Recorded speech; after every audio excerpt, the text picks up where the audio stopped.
अगर मैं आपसे पूछूं कि आपने किसी लड़की के साथ हैवानियत, दरिंदगी, वेश्यागर्दी या इंसानियत ख़त्म कर देने वाली कौन सी कहानी सुनी है, तो आप में से ज़्यादातर लोगों का जवाब निर्भया केस ही होगा। क्योंकि मेरा भी यही मानना था जब तक मैंने इस केस के बारे में नहीं पढ़ा था। निर्भया केस में जो भी दोषी थे, आप ये सोचते होंगे कि इनसे ज़्यादा हैवान इंसान इस दुनिया में नहीं हो सकते, पर इस केस को सुनने के बाद आप ये सोच में पड़ जाएंगे कि पूरी दुनिया में अगर आप हैवानियत या दरिंदगी के किस्से और कहानियाँ सुनेंगे तो मुझे नहीं लगता कि इस कहानी को सुनने के बाद आपको यही लगेगा कि ये सब चीज़ें तो कुछ भी नहीं। इस वाक़ये ने इंसानियत और हैवानियत की सारी हदें पार कर दी थी। आज की ये कहानी जापान में रहने वाली उस लड़की की है जिसने रोज़ अपने मरने की दुआएं मांगी होंगी। ये कहानी उस 17 साल की लड़की की है जिसने जिंदा रहते हुए भी 44 दिनों तक नर्क से बदतर जिंदगी जी। इस घटना ने न सिर्फ जापान के लोगों को बल्कि पूरी दुनिया को ही शर्मसार होने पर मजबूर कर दिया था, क्योंकि कोई विश्वास ही नहीं कर सकता था कि ऐसा भी कुछ हो सकता है। नमस्कार दोस्तों, स्वागत है आप सभी का सावधान रह के एक बिल्कुल नए एपिसोड में, जिसमें हम आपको 44 दिनों तक नर्क से बदतर जिंदगी जीने वाली जुनको फुरुता के बारे में बताएंगे। आइए शुरू करते हैं जापान की उस लड़की की कहानी जिसने सिर्फ 3 दिन पहले ही अपना जन्मदिन मनाया था। 3 दिन पहले ही वो 17 साल की हुई थी। 22 नवंबर 1972 को उसका जन्म हुआ था।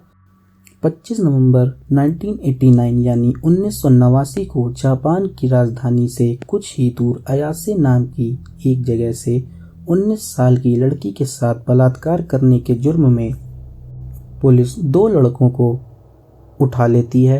वह दोनों ही दोस्त होते हैं, जिनमें से एक का नाम हिरोशी मियानो और दूसरे का नाम जो ओगुरा होता है।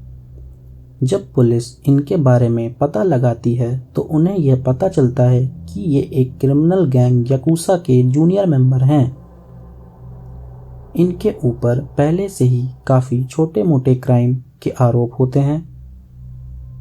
पुलिस की इन्वेस्टिगेशन चलती रहती है। इन्वेस्टिगेशन के दौरान जब पुलिस वाले इनके घर की तलाशी लेते हैं तो उन्हें एक महिला का अंडरवेयर मिलता है।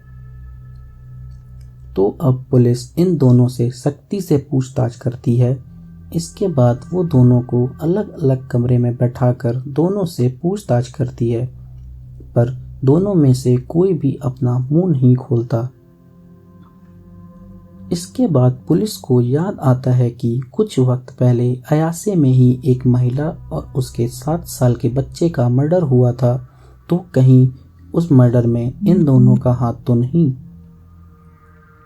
तो पुलिस अंधेरे में एक तीर मारती है और हिरोशी मियानो से कहती है कि हमें पता है कि तुमने मर्डर किया है।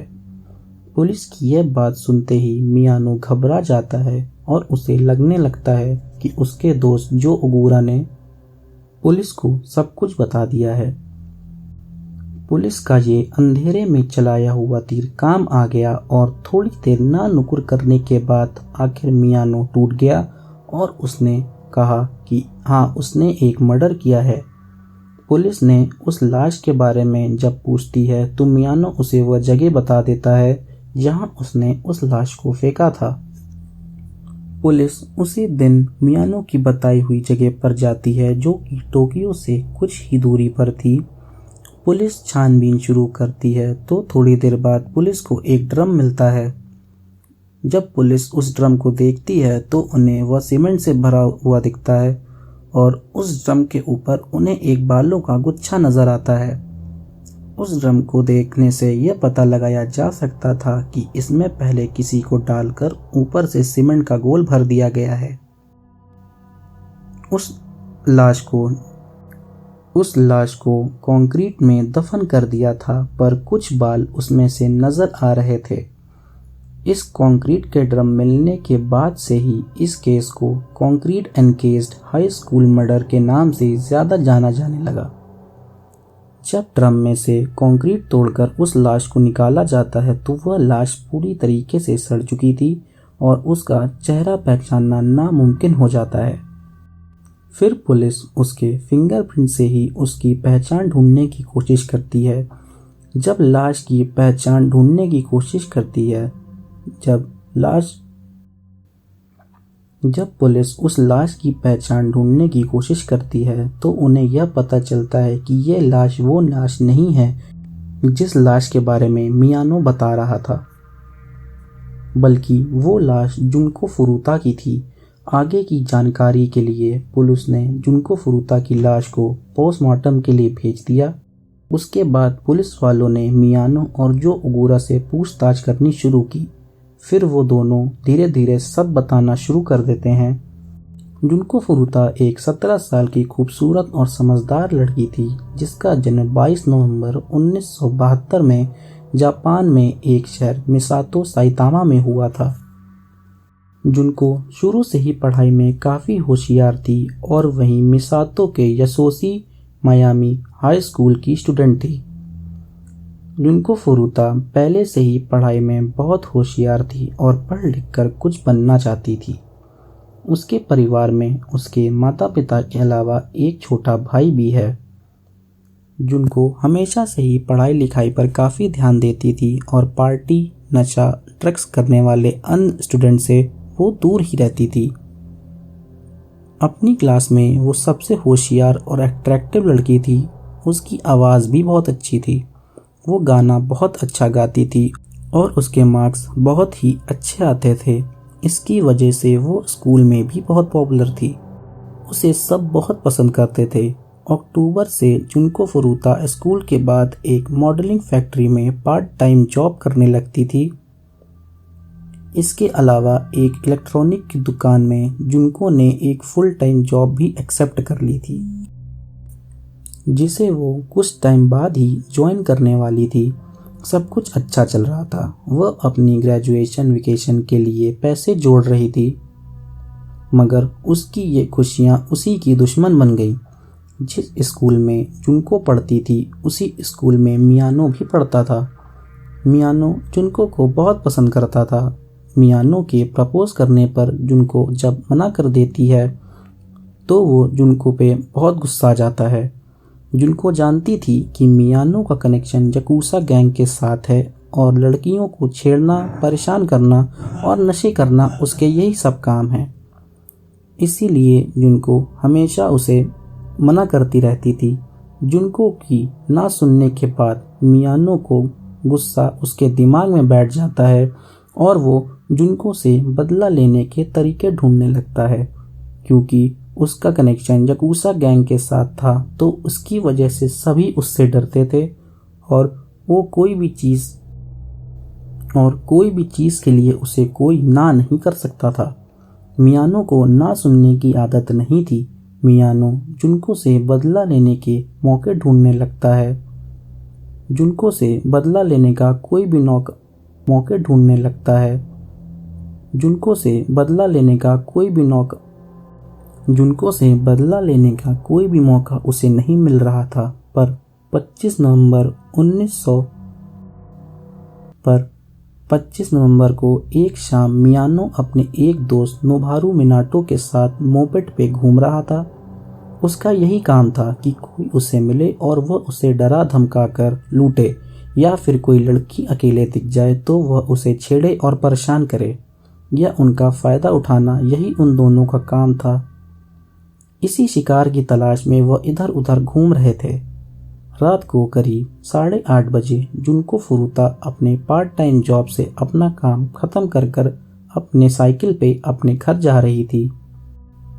वो हर जगह अपनी साइकिल से ही जाती थी और इत्तेफाक से मियानो और अपने दोस्त के साथ मोपेड पे उसी दिन उसी इलाके में घूम रहा था जहां उसको जुनको दिखाई देती है। जिस मौके की तलाश में वो इतने दिनों से था, उसे वो मौका उस दिन मिल जाता है। इसके बाद वह अपने दोस्त से जुनको के बारे में बताता है और उसे बदला लेने के बारे में बताता है। इसके बाद मियानो के कहने पर उसका दोस्त मिनाटो जुनको के पास जाता है और उसे धक्का देकर गिरा देता है और फिर वहाँ से भाग जाता है। जुनको साइकिल के साथ गिर जाती है। फिर मियानो अपने प्लान के हिसाब से पीछे से आकर मदद करने का ड्रामा करता है। वो जुनको से कहता है कि रात का वक्त है और शायद हो सकता है कि वह दोबारा आ जाएं, इसीलिए चलो मैं तुम्हें छोड़ देता हूँ। क्योंकि मियानो उसी के स्कूल में पढ़ता था, इसीलिए वह उसे जानती थी और उसके प्रपोजल को मना करने के बाद उसने कभी ये नहीं सोचा था कि ऐसा कुछ भी हो सकता है। वो मियानो पे विश्वास करके उसके साथ चल देती है। थोड़ी दूर जाने के बाद मियानो उसे एक खाली गोदाम में ले जाता है। फिर वहां जाकर वो जुनको को सब बताता है कि जिसने तुम्हें धक्का दिया था वो कोई और नहीं बल्कि मेरा दोस्त है जो कि याकुजा गैंग का मेंबर है। मैं जैसा बोलता हूँ तुम वैसा करो, अगर तुमने शोर किया तो मैं तुम्हें जान से मार दूंगा। मियानो की यह बात सुनकर जुनको बहुत डर जाती है। इसके बाद वो जुनको के साथ बलात्कार करता है। फिर वो जुनको को लेकर गोदाम से बाहर आता है। फिर वो रात को एक टैक्सी लेकर पास में ही एक होटल में जाता है, जहां वो जुनको के साथ दोबारा बलात्कार करता है। फिर वो होटल के कमरे से ही मिनाटो को फोन करता है और जहां उसके दो दोस्त जो ओगुरा और यशुशी वारताम्बे भी आए थे और उसने जो भी जुनको के साथ किया था वह उन्हें बड़ी शान से बताता है। हिरोशी की यह बात सुनने के बाद जो ओगुरा उससे बोलता है कि वह उसे अभी मत जाने दे, हम थोड़ी देर में आते हैं। ये सब होते होते 25 नवंबर का वो दिन निकल जाता है और 26 नवंबर की सुबह करीब 3 बजे के आसपास हिरोशी जुनको को लेकर एक पार्क में पहुंच जाता है, जहां पहले से ही उसके तीनों दोस्त जो ओगुरा, नोबुहारू मिनाटो और यशुशी वतनाबे उसका इंतज़ार वहीं पर कर रहे होते हैं। जब जुनको वहां पहुंचती है तो उन्होंने उसकी स्कूल बुक से उसके घर का एड्रेस निकाल लिया और उसे डराया धमकाया और कहा कि उन्हें पता है कि तुम्हारा घर कहाँ है, अगर तुम्हें हमारी बात नहीं मानी तो वह तुम्हारी पूरी फैमिली को मार देंगे। उसके बाद जुनको चुपचाप वो सब करने लगती है जो वह बोलते हैं। इसके बाद वह जुनको को लेकर अयासे डिस्ट्रिक्ट में ही अपने घर में पहुंचते हैं, जहां वो ले जाकर चारों उसके साथ गैंग रेप करते हैं। वह घर दरअसल मिनाटो का ही घर था, जहां वो अपने माँ बाप के साथ रहता था, मगर उसके माँ बाप काम की वजह से ज़्यादातर बाहर ही रहते थे, बस कभी कभी ही घर आते थे। और दूसरी तरफ जुनको के माँ बाप परेशान हो रहे थे क्योंकि जुनको अभी तक वापस घर नहीं लौटी थी। उन्होंने उसे हर जगह ढूंढने की कोशिश करी पर उन्हें जुनको का कोई भी सुराग नहीं मिला और इसी सब में ही 26 नवंबर की तारीख भी निकल जाती है और जुनको घर नहीं आती। 27 नवंबर को जुनको के माता पिता पुलिस स्टेशन पहुंचते हैं और उसे 27 नवंबर को जुनको के माता पिता पुलिस स्टेशन पहुंचते हैं और जुनको के ना मिलने की रिपोर्ट लिखवाते हैं। पुलिस जुनको को ढूंढना शुरू कर देती है। उधर जैसे ही मियानो और उसके दोस्तों को पता चलता है कि पुलिस वाले जुनको को ढूंढ रहे हैं तो उन्होंने डरा धमका कर जबरदस्ती जुनको से फ़ोन करवाया और बुलवाया कि वह अपने दोस्तों के साथ बाहर आई हुई है, वो बिल्कुल ठीक है, इसलिए वो पुलिस कंप्लेंट वापस ले लें। जुनको की यह बात सुनकर उसके माता पिता निश्चिंत हो गए और कि उनकी बेटी ठीक है, इसलिए उन्होंने पुलिस कंप्लेंट वापस ले ली। अब मियानो और उसके दोस्तों को खुली छूट मिल गई थी और मियानो का घर जिसमें वह जुनको को रखता था वह उनकी अय्याशी का अड्डा बन गया। उस घर में अब मियानो और याकुजा गैंग के लोगों का आना जाना शुरू हो गया। जो भी जब भी आता था वह जुनको के साथ बलात्कार करता। जब मिनाटो के माँ बाप घर पे होते तो वो जुनको को मिनाटो की गर्लफ्रेंड की तरह रहने पर फोर्स करते। डरी सहमी जुनको वही करती थी जो उसे कहा जाता। पर कुछ वक्त बाद ही मिनाटो के माँ बाप को पता चल गया था कि यहाँ क्या हो रहा है। पता चलने के बाद भी उन्होंने कुछ नहीं किया, क्योंकि उन्हें यह पता था कि मिनाटो याकुजा गैंग के साथ जुड़ा हुआ है, और दूसरी बात वो उनका खुद का बेटा है। वे भी मिनाटो के इस जुर्म में शामिल हो जाते हैं।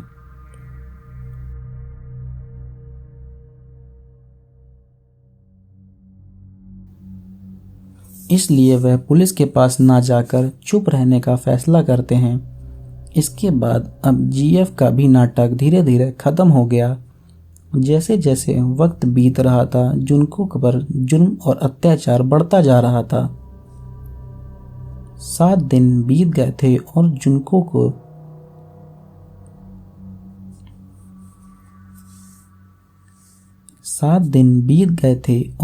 के साथ 100 से भी ज्यादा बार बलात्कार हो चुका था।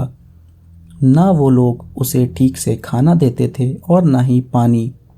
उसे पूरा दिन बिना कपड़ों के रखा जाता था, और याकुजा गैंग के जितने भी मेंबर आते थे उसे उनके सामने ऐसे ही लाया जाता, फिर नचवाया जाता और फिर गैंग रेप किया जाता। उसे बुरी तरीके से पीटा भी जाता था। जिस लड़की ने ना कभी नशे को हाथ लगाया, ना कभी किसी नशा का कोई काम किया, उसे ढेर सारी शराब पिलाई जाती। एक साथ 10-10 सिगरेट मुंह में घुसाकर एक साथ कश लेने को बोला जाता था। जापान की दिसंबर की ठंड में उसे बिना कपड़ों के बाहर बालकनी में सुलाया जाता, मगर उतना सब करने के बाद भी उन्होंने उसे नहीं छोड़ा। इस बीच एक बार जुनको को किसी तरह फोन हाथ में लग गया और वह पुलिस को कॉल लगा देती है। कॉल लग भी जाता है, मगर इससे पहले कि वो कुछ बोलती, मियानो वहां पहुंच जाता है और कॉल कट कर देता है।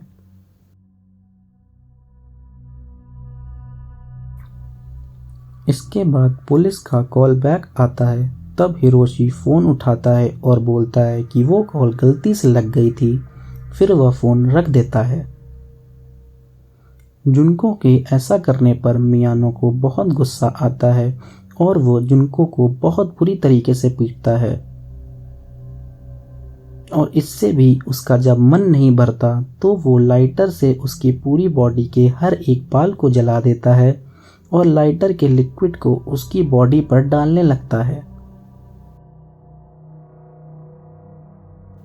फिर वह उसकी आंखों पर जलती हुई कैंडल को रख देता है जब तक उसकी आंख में वैक्स नहीं भर जाता। फिर वह उसकी पूरी बॉडी पर जलते हुए वैक्स को डालने लगता है और उसे पंचिंग बैग की तरह मारता है। उसे खाने में जिंदा कॉकरोचेस और पीने में लड़कों या कभी कभी खुद का यूरिन पिलाया जाता था। एक दिन मिनाटो के घर पर मियानो के 2 दोस्त और जुनको के साथ बलात्कार करते हैं। उसके बाद ये लड़का अपने बड़े भाई को सारी बातें बताता है और वो भाई अपनी मम्मी को। फिर उसकी मम्मी पुलिस के पास कंप्लेंट कर देती हैं और उनको सब बता देती हैं।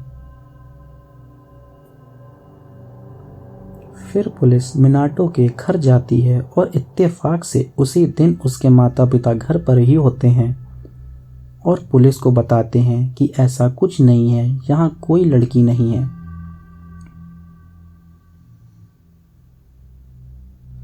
और उसका बेटा बाहर गया हुआ है। यह सब सुनकर पुलिस बिना कोई तलाशी लिए वहां से चली जाती है।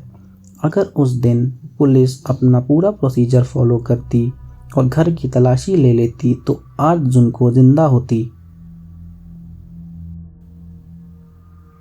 एक दिन मिनाटो गेम खेल रहा होता है तो जुनको उसके पास आती है और उससे छोड़ने की रिक्वेस्ट करती है। बोलती है कि मैं पुलिस को कुछ नहीं बताऊंगी, मुझे जाने दो। तब भी वह उसे नहीं जाने देते। तभी वहां मियानो आ जाता है और उसे गेम खेलने को बोलता है और कहता है कि अगर तुम जीत गई तो मैं तुम्हें जाने दूंगा। जुनको उन चारों को हरा देती है। इस बात से मियानो को गुस्सा आ जाता है और वह उसे मारने लगता है।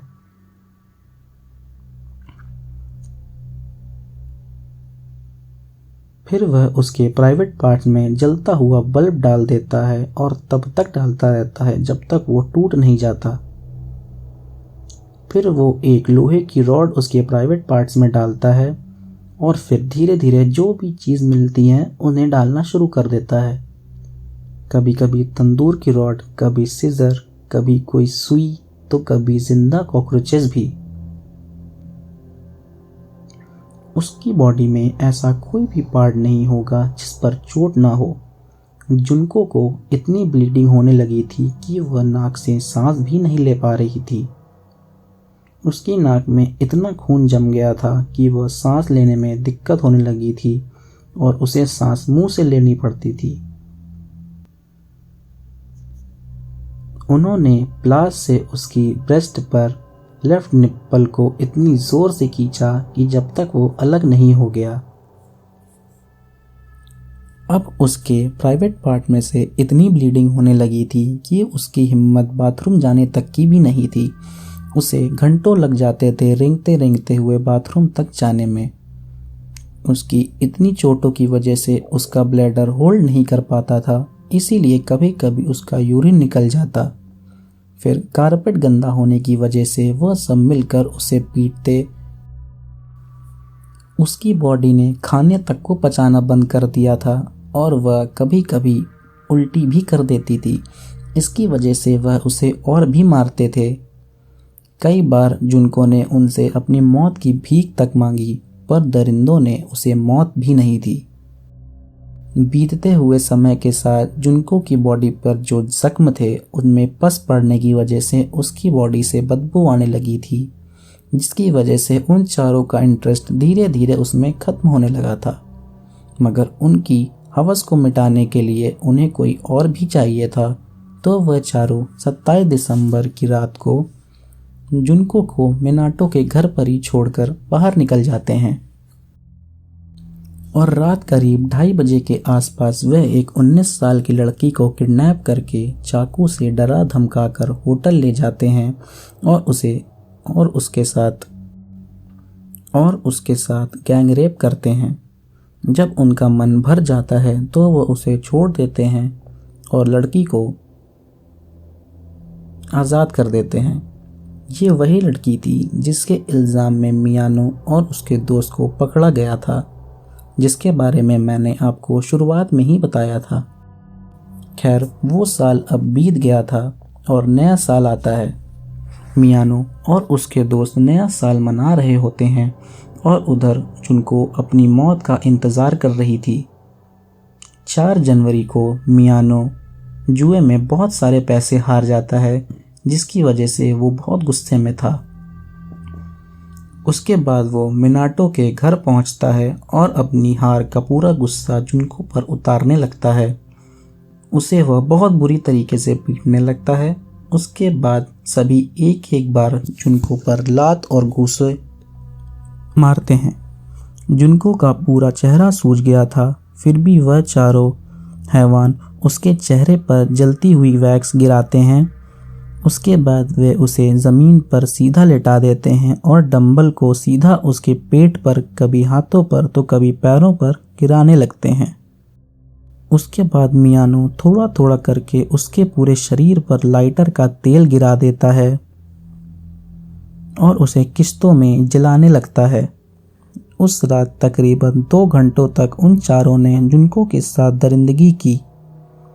शुरुआत में तो जुनको ने अपने आप को थोड़ी बचाने की कोशिश की थी, पर इतनी दरिंदगी सहने के बाद उसने बाद में रिस्पॉन्स देना ही बंद कर दिया। वह जिंदा लाश बन चुकी थी। ये सब करने के बाद वो चारों जुनको को वहीं छोड़कर चले जाते हैं, मगर उस रात मियानो ने जो लाइटर का तेल डाला होता है वो कुछ ज़्यादा ही हो गया था और लगातार 2 घंटों तक चले इस टॉर्चर के बाद जुनको यह टॉर्चर झेल नहीं पाती है और 44 दिन के इस नर्क को झेलने के बाद 4 जनवरी की उस रात को जुनको की मौत हो जाती है। और मुझे लगता है कि अच्छा ही हुआ कि वह उस दिन मर गई वरना उस बेचारी को मालूम नहीं कितने दिन तक और दरिंदगी झेलनी पड़ती। अगले दिन वह चारों याकुजा गैंग के साथ घूम रहे थे तो मिनाटो का भाई घर पर ही था। उसे भी जुनको के बारे में सब पता था। उसने उन चारों को फ़ोन करके बताया कि वह रात से ऐसे ही पड़ी हुई है। ये सब सुनकर वो चारों घर पर आते हैं और जुनको को मारते हैं, लेकिन मारने के बाद भी वो ना चिल्लाती है ना हिलती है। इससे उन्हें पता चल जाता है कि जुनको की मौत हो चुकी है। फिर वह चारों मिलकर उसकी लाश को ठिकाने लगाने का प्लान बनाते हैं। फिर वह चारों मिलकर उसे एक कंबल में लपेटते हैं और एक बड़े से बैग में रखकर फिर उस बैग को लेकर एक ड्रम में डाल देते हैं। फिर उस ड्रम में वह कंक्रीट भरते हैं और रात को लगभग 8 बजे के करीब एक ट्रक में लोड करते हैं और वहां से कोटो सिटी की तरफ चल देते हैं। कोटो जापान में एक समुद्री इलाका है। उन सब का प्लान ड्रम को समुंदर में डालना था, पर समुंदर के करीब पहुंचने पर वह एक खाली और सुनसान जगह मिलती है और वह उस ड्रम को वहीं फेंक कर चले जाते हैं। और आगे की कहानी तो आपको मालूम ही है। जब जुनको की कहानी पुलिस के सामने आती है तो पूरा का पूरा पुलिस डिपार्टमेंट ही हिल जाता है। उन्हें भी यकीन नहीं हो रहा था कि ऐसा भी कोई इंसान ऐसा कर सकता है। मियानो और जो ओगुरा के इस बयान के बाद बाकी दोनों दोस्तों को भी गिरफ्तार कर लिया जाता है। मगर यहाँ अफसोस इस बात का था कि वह चारों नाबालिग थे, इसलिए इनकी पहचान दुनिया के सामने नहीं रख सकते थे और ना ही इन्हें मैक्सिमम सज़ा या फांसी दी जा सकती थी। इसीलिए जब इन्हें पेश किया गया तो इनके असली नाम से ही A, B, C और D के नाम से किया गया। पर जब ये कहानी जापान के न्यूज़ एडिटर ने सुनी तो उन्होंने सीधा उन चारों को अपने मैगजीन के फ्रंट पेज पर ही छाप दिया और कहा कि जो दरिंदगी इन्होंने जुनको फुरुता के साथ की है उसके बाद उनका ह्यूमन राइट्स पर कोई अधिकार नहीं है, ना ही लॉ पर कोई अधिकार है। इसके बाद जब यह कहानी दुनिया के सामने आई तो सभी दंग रह गए कि ऐसा भी कुछ हो सकता है। जिसने भी यह कहानी सुनी वो रो पड़ा कि जुनको के साथ हुए इस दरिंदगी की कहानी जब उसने जुनको के साथ हुई दरिंदगी की कहानी जब ये बात उसकी माँ को मालूम पड़ी तो उनकी दिमागी हालत ख़राब हो जाती है और उन्हें साइकियाट्रिस्ट का सहारा लेना पड़ता है।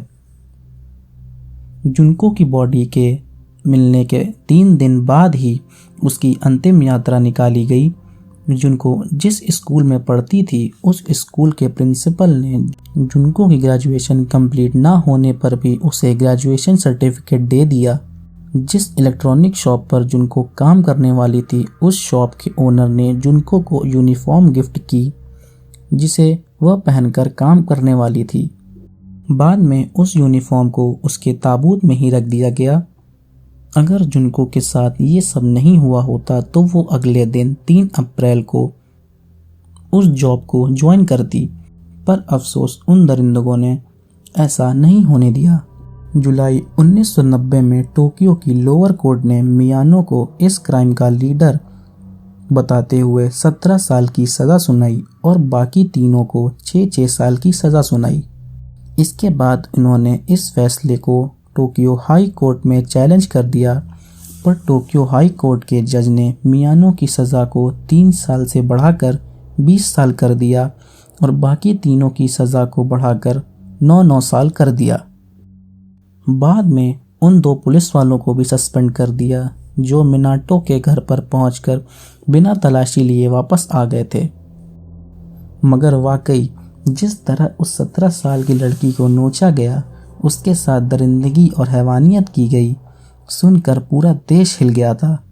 हम सोच भी नहीं सकते कि वो 44 दिन तक नर्क से बदतर जिंदगी में उसने कैसे बिताए होंगे। बाद में जुनको पर मूवी बनाई गई, काफ़ी गाने भी बनाए गए। कोटो में जिस जगह पर जुनको की बॉडी मिली थी वहाँ पर उसका एक मेमोरियल बनाया गया।